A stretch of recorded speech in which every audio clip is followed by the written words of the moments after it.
Hey, the reacts! For today's video guys, syempre another scary reaction video ulit tayo. Goosebumps, ay pala, Stray Clips pala tayo. So, simulan na natin.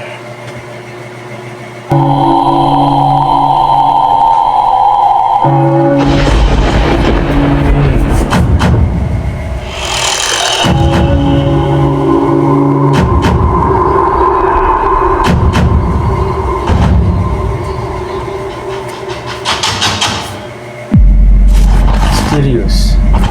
Ang bidyong ito ay mula kay TikTok user, Netisova.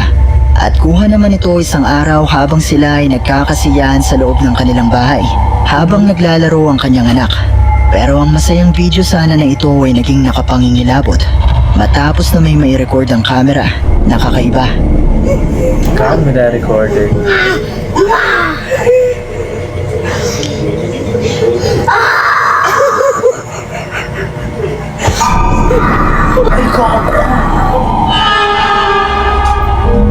Mula sa bidyong ito, habang abala sila sa pakikipaglaro sa bata, ay nakuna ng kamera mula sa bahaging ito ang tila isa pang babae na nakatayo lang at nakatitig sa kanila. Pero makatao lang naman din.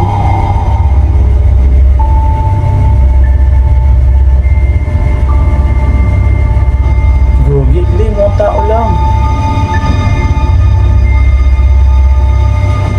Bagamat may mga nagsasabi na posibleng isa lang itong tao at gawa-gawa lamang ang bidyong ito, ay nanindigan ng uploader ng video na ito ay totoo at hindi ito gawa-gawa lang. Parang tao At lang. magpasa hanggang ngayon ay hindi nila maipaliwanag kung sino at ano ang babaeng nakunan nila nung araw na ito. Pero posible nga kaya na isa itong multo. Tingin no? Kayo na ang bahalang humusga. Ang creepy ng ticket eh.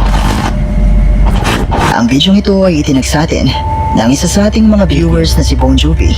At mula naman ito kay Facebook user Bianca Mallorca, na kilala sa kanyang mga nakakatakot at nakakagulat na content. At nitong hang nakaraan ay nagbahagi siya ng isang video kung saan ay tila may nakisali sa kanya na hindi niya inaasahan. Patay ka, boy.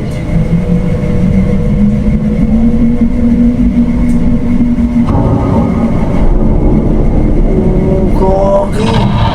Ay, gogi! Talaga nakakatakot ba yung mga gantong silip? Mula sa bidyong ito, habang si Bianca ay sumasayaw, ay napansin ng ilan sa kanyang mga viewers ang isang imahe na animoy ulo ng isang tao na tila ba sumilip kay Bianca at agad ding nagtago.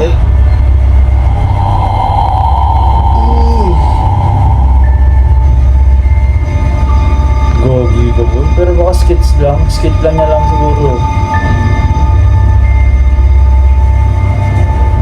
Gago ka. Base sa caption ng video na ito ni Bianca, ay tila hindi rin siya sigurado kung ano ito. Pero posible nga kaya na isa itong tunay na multo. O isa lang din ito sa kanyang mga horror skits. Malamang. Diba? Malaya kayong i-comment sa ibaba ang inyong mga opinyon.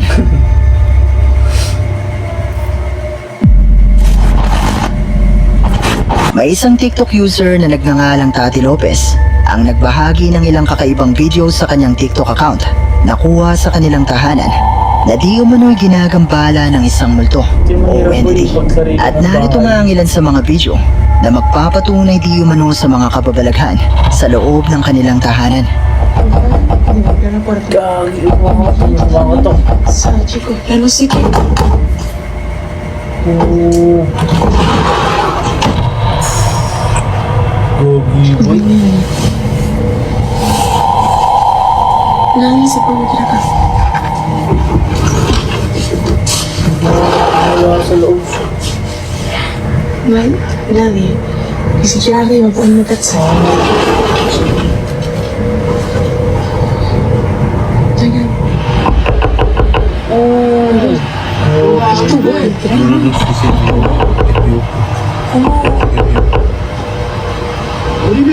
Gogi mo.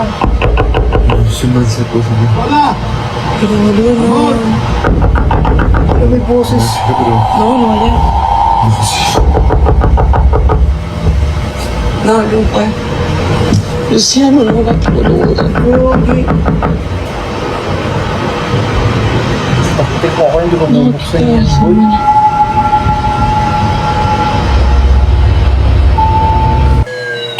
B, C, D. A, B, C, D. Let's pretend to be a tree. Wow, hindi ko bubuksan yung Gogi. Sa unang video habang nag-iisa si Tati, ay nagawa niyang mai-record ang mga pagkalampag sa loob ng kanilang closet na nung sinubukan naman niyang buksan ay wala namang kahit na ano na nasa loob.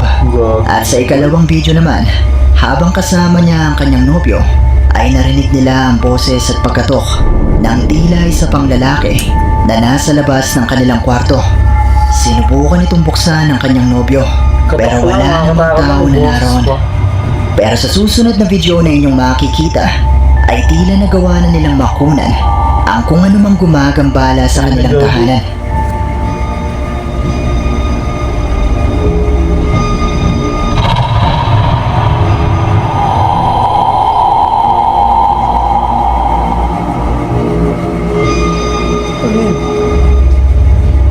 Makikita mula sa video ito ang tila isang anino na may hugis na parang isang tao na nakatayo sa gilid ng kama ni na Tati at lumayo nang gumalaw ito sa kanyang higaan.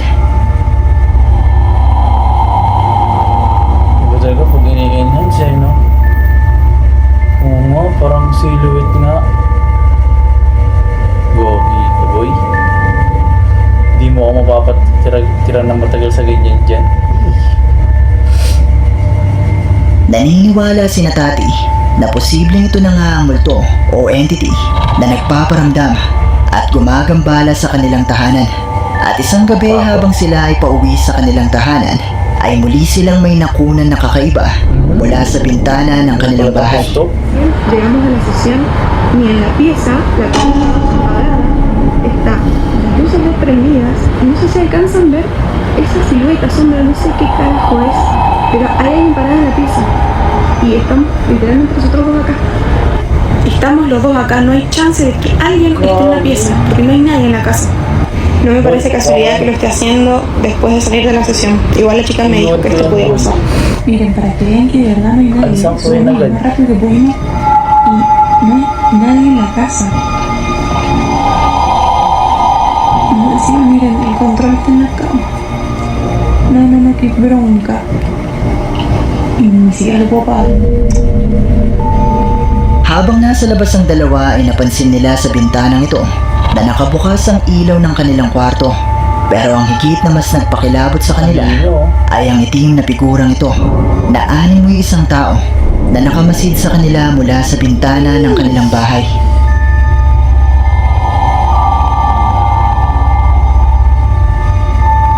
Gogi ka, boy.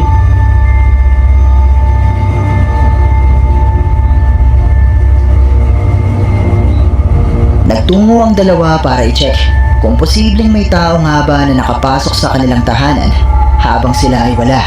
Pero wala naman silang nakitang kahit na sino na naroon sa loob. Pero totoo nga kaya ang mga nakunan nila sa mga bidyong ito? Haunted nga kaya ang kanilang tahanan? Kayo, ano sa tingin nyo?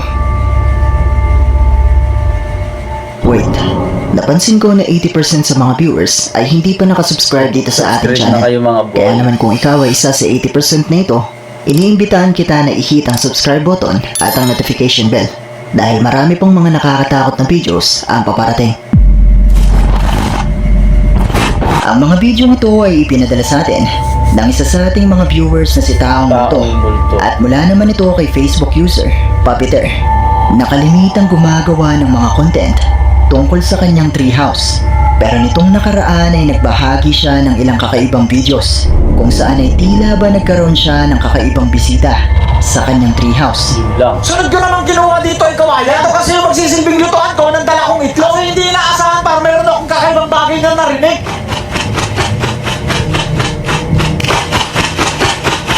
Gogi ka, boy. Taktak yun, boy.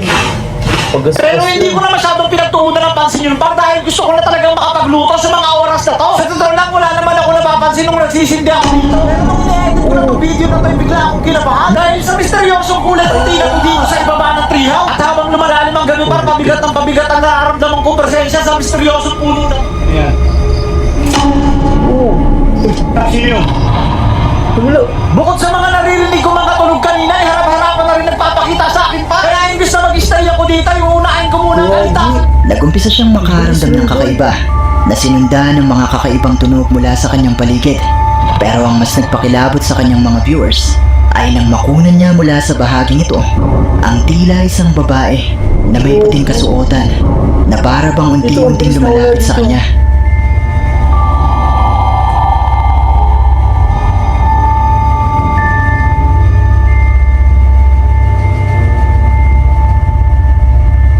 Gogi. So kasi pag mga ganyang mga itsura ng Order food you love with Food Panda. Download the app and order now. Panda? Matapos nito sa kanyang pagbalik sa treehouse, ay nagsama na siya ng isa sa kanyang mga kaibigan para magpalipas ng gabi dito. Pero tila hindi pa rin natatapos ang mga kababalaghan. So ayun par, sa wakas, andito na kami ngayon sa house. Dala ko na yung aming pinangilaw sa dagat. Bali dito namin yung lulutuin sa itaas. At ito yung hindi namin inaasahang bubukan sa amin dito sa house pagdating namin. Kaya tama-tama lang ang decision ko na magdala ng mga Habang sila ay nasa ibaba at papalapit sa treehouse ay napansin niya ang tila isang tao na may puting kasuotan na gumalaw sa loob ng treehouse.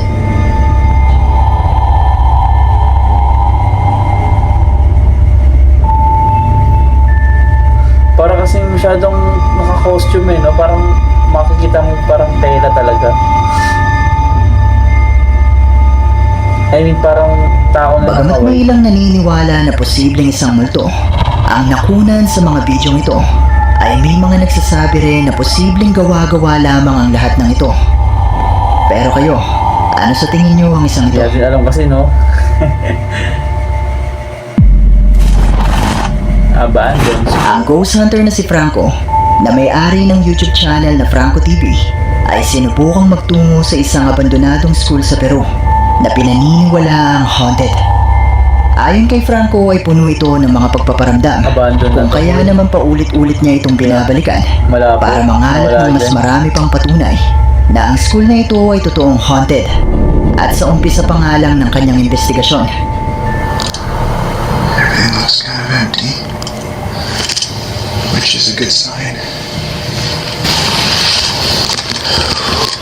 There goes nothing.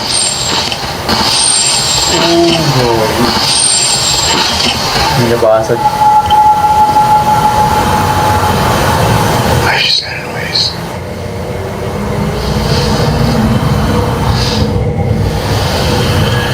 Alright, as I was walking towards the door, I just heard glass. Hindi ko talaga kaya ng tuloy. Come on, man.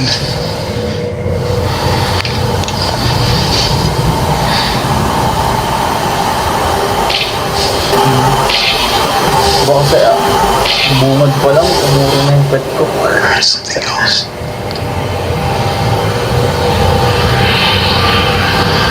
Sorry for the truck sounds.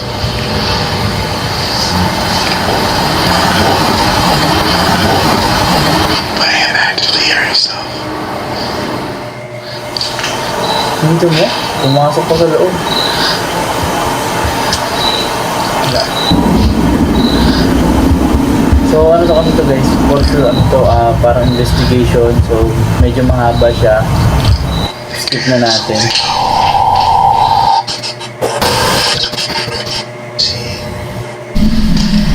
Hola! sa luking ito, malapit sa Hello? So kung gusto niyo siya guys panoorin, hanggang sa patayin na ni Franco ang kanyang night vision camera.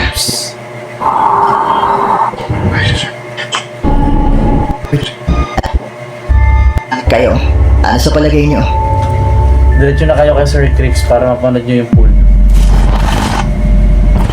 Ang video ito ay ipinadala sa atin ng isa sa ating mga viewers na tumangking magpakilala at mula naman di umano ito kay YouTube user Johans ML. At kuha ang video ito 13 taon na ang nakalilipas sa security camera ng isang mall sa Costa Rica. Tugol na nito pala. Nang isang araw na may makunan itong kakaiba na nagbigay ng matinding kilabot sa kanila.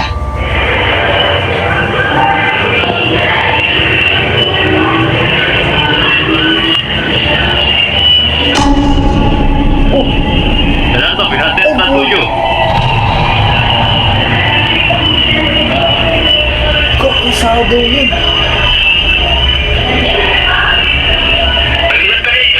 Gold yun. Kasi mo nakabil, no? Salió algo ahí. Correcto. Aquí salió algo raro. Y véngate mejor.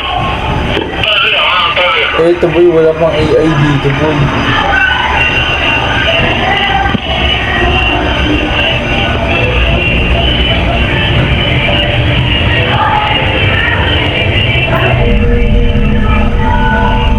Mula sa security camera footage na ito, ay makikita na habang naglalakad ang isang lalaki sa garahe ng nasabing mall, ay bigla na lang lumitaw ang isang itim na figura o imahe na may hugis na parang isang tao na sumusunod sa lalaki.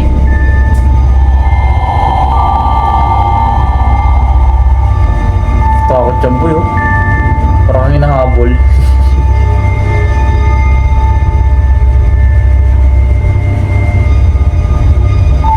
Base sa mga comments sa bidyong ito ay marami ang naniniwala na posibleng isang tunay na multo ang nakunan sa bidyong ito.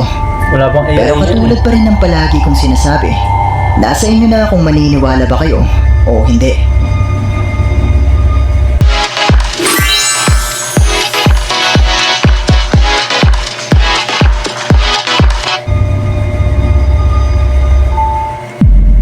It moves. Ang bidyong ito ay ipinadala sa atin ng isa sa ating mga viewers na si Merichel Benedicto. At kuha naman ito ng isang lalaki dito sa atin sa Pilipinas na kung saan habang ibinibidyo niya ang isang cute na bata ay may nakunan di umanong kakaiba ang kanyang camera. Gahapon nagkadto dito, wala pa dito mga balot ba kay alas 4 pa lang. Alas 5 pa lang mag-display ang balot. Ikaw na lang kay bro, balot mo kayo mga...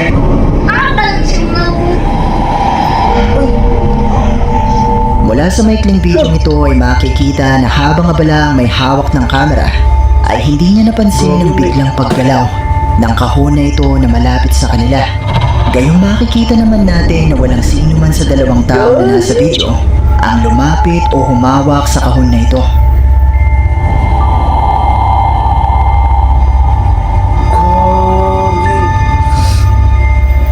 At dito na nagtatapos ang ating video. Kung nagustuhan mo ang video ito, sana ay mag-iwan ka ng like at ng iyong komento. At kung hindi ka pa nakasubscribe sa channel na ito, So, yun lang guys. Parang mapanood nyo yung full video nung ginawang investigations na kasama dun sa pinanood natin guys. Diretso na kayo dito kay Sir Clip. So, yun lang guys at salamat.